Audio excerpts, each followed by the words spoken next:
नमस्कार, आप देख रहे हैं हिंदी सवेरा न्यूज। मैं हूं आपके साथ ज्योति कनौजिया। आइए नजर डालते हैं खबर की ओर।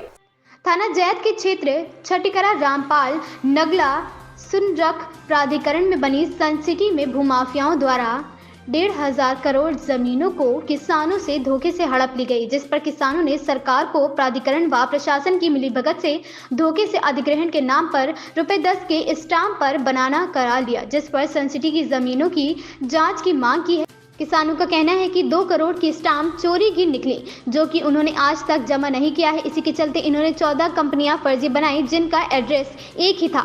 किसानों को अपनी जमीन वापस किए जाने और दोषियों के खिलाफ सख्त कार्रवाई की जाए।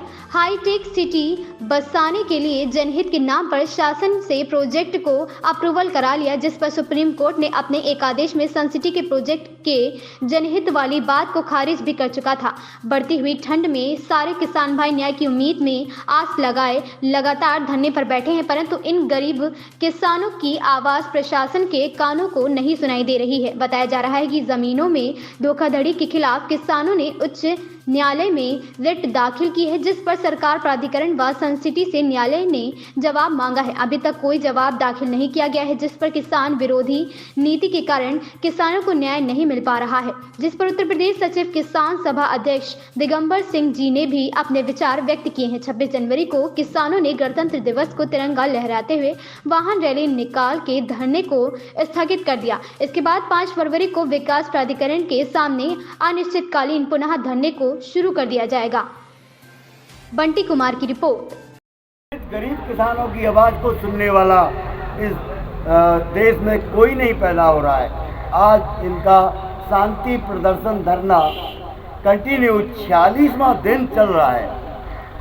उसके बावजूद भी कोई भी जिला प्रशासनिक इंसान भी कोई पूछने तक नहीं आया कि आपको कष्ट क्या है। इसी आवाज़ को इन्होंने हमारी संस्थान अखिल भारतीय भ्रष्टाचार उन्मूलन एवं समाज कल्याण को प्रेषित किया है। तो हम भी अब इनके इस धरना प्रदर्शन में सहयोग करते हुए आगे की रणनीति तय करेंगे और आज तय किया है कि हम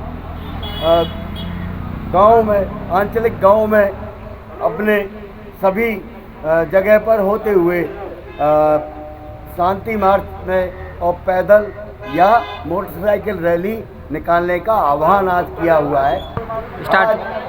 हमने तय किया है कि शांति प्रदर्शन करते हुए मोटरसाइकिल रैली अपने आंचलिक गांव में और जिला प्रशासन को दिखाते हुए अपने पुलिस थाना जैत के सामने होके भी हम निकलना चाहेंगे और जनता को जागरूक करते हुए इस आवाज़ को बुलडोजर बाबा योगी आदित्यनाथ जी को भी और प्रधानमंत्री नरेंद्र मोदी जी को भी पहुंचाने की प्रार्थना करते हुए अपने विचार को यही विराम देना चाहता हूं।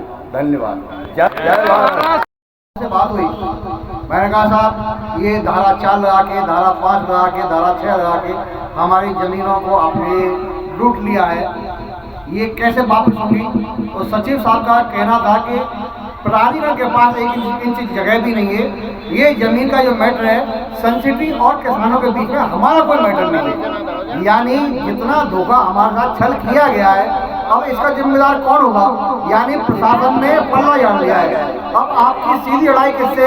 प्रशासन से, जिन्होंने आपकी जमीन को धारा 4 और धारा 5 और धारा 6 लगा के, यानी इमरजेंसी कानून लगा के आपकी जमीन को लूट लिया। इस विडंबना को हम पिछले 40 दिन से धरना दे रहे हैं यहाँ पे, और आज तक कोई भी प्रशासन अधिकारी हमारी इस व्यथा को, इस परेशानी को सुनने कोई नहीं आया। इतनी निर्लज सरकार कैसे हो सकती है? ऐसी सरकार जो राम की स्थापना कर रही है मंदिर की, क्या ये राम राज्य है? राम राज्य में तो कोई भी आदमी दुखी नहीं था, क्योंकि राम राज्य में तो सिर्फ 2 ही केस भगवान राम के पास पहुंचे थे। एक था गिद्ध का, रजका, एक कौवे का, और एक था कुत्ते और पंडित का। यानी उनके राज्य में तो पशु पक्षी और कुत्ते जानवरों की सुनी जाती थी, लेकिन मोदी जी और योगी जी के राज्य में ना किसानों की सुनी जा रही है, ना मजदूरों की सुनी जा रही है। हमें राम नहीं, हमको राम राज चाहिए, हमको राम राज चाहिए, राम राज चाहिए। हम इसी बात को अपनी को मांग को रखते हैं और सभी देश में चेतना जाएंगे कि इस देश में जब तक एक भी आदमी का अन्याय होगा तो हम लगातार अपनी आवाज को उठाते रहेंगे। हम इस देश में अन्याय को कभी भी बर्दाश्त नहीं करेंगे, चाहे हमें कुछ भी हो जाए। हम सड़कों पे उतरेंगे और लगातार प्रदर्शन करेंगे, क्योंकि हमें 76 वर्ष हो गए इस आज़ादी के। महोत्सव मना रहा है हमारा देश की सरकारें मना रही हैं, लेकिन हमारी जमीनों को लूटा जा रहा है। लूटने का भी तरीका एक बेहद सरल तरीका, ना कोई कट्टा ना कोई बंदूक। इन लोगों ने इन कानूनों को, जो भूमि अधिग्रहण के जो अंग्रेजों के कानून थे, जो जमीनों के हड़पने वाले उन हथियारों को हम गरीब ब्रजवासी किसानों के साथ इन लोगों ने इस कानूनों को इस्तेमाल किया, जो हम बहुत दुखी हैं। और हम अपील करते हैं मुख्यमंत्री से और मोदी जी से, अगर आपके अंदर जरा भी दया, धर्म, ईमानदारी और आप राम की बातें करते हैं, राम राज की बात करते हैं, तो इन गरीब किसानों की भी सुनो। जय हिंद, जय भारत। इस खबर में बस इतना ही। बने रहे हिंदी सवेरा न्यूज के साथ।